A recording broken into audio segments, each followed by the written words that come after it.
Hawaii no update, can scientists predict eruptions? Latest Kilauea news: the Hawaii volcano eruption is seeing lava spew 200 feet into the sky, blanket homes, and leave a trail of devastation on the Big Island. And scientists are now developing novel 4D methods with the hope to predict how volcanoes behave.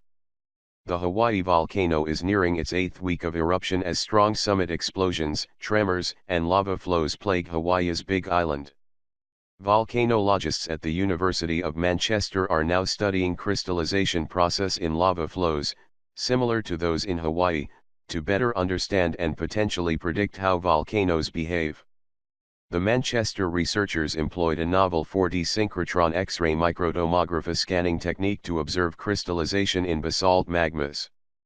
The results could also one day help emergency officials deal with eruptions in populated areas, scientists said.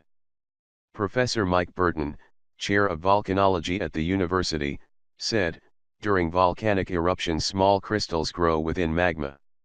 These crystals can greatly change the way magma flows.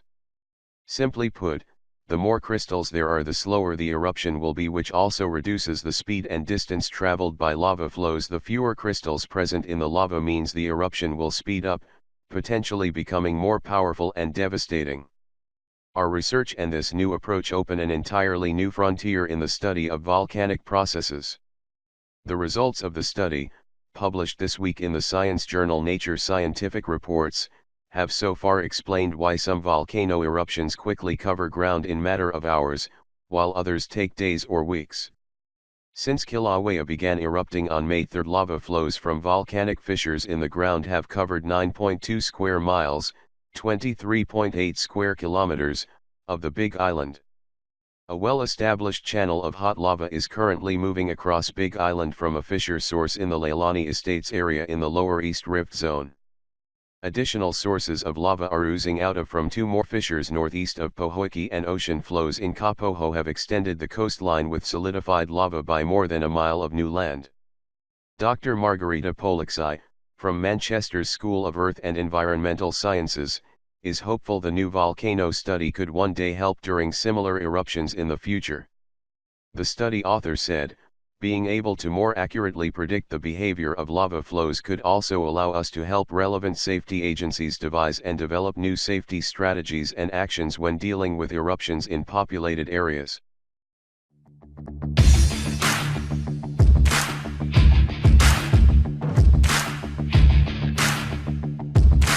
Hawaii no eruption. Firms as far as 90 miles from Kilauea suffer from tourists' fears. The eruption of Hawaii's Kilauea volcano is affecting the west side of the Big Island, where residents and businesses 90 miles away are dealing with fog and a significant downturn in tourism. Konokohala Coast is one of the most famous tourist attractions in Hawaii, but dust and gas from Kilauea has made some travelers cancel their holiday plans. Jason Cohn, Vice President of Marketing for Kona-based Hawaii Forest and Trail Tours, said, "We have seen a very large number of cancellations. We are looking at a 20 to 30% reduction for the month of June." Local tour operators have also been receiving an increasing amount of calls from people who are planning to go on holiday on the island but are worried about the volcanic activity.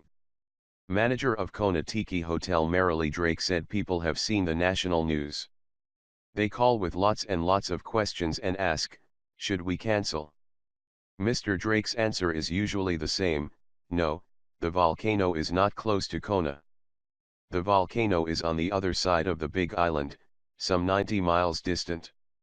Yes, it has been erupting for some 15 years, Kona's air quality depends on the trade winds."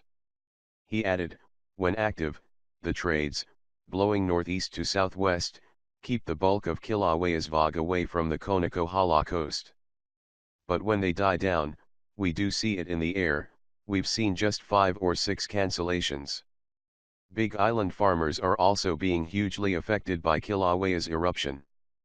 Puna's papaya plantations estimates range from 30% to 80% of the crop lost. On the other hand, Kona coffee, the Big Island's premier crop, does not seem to have been damaged. Alan Franson, manager of the U.S. Department of Agriculture's Farm Assistance, said, we have not received a single report of damage to coffee from Kona farms. However, Ms. Franzer warned that could change if the winds change, as coffee blossoms can be very susceptible to fog, which can kill the plants. And according to the University of Hawaii Manoa's Meteorology Department of the School of Ocean Science and Earth Technology, it seems like the volcanic ash will increase significantly through Friday as trade winds fade to variable winds of 10 miles per hour and less.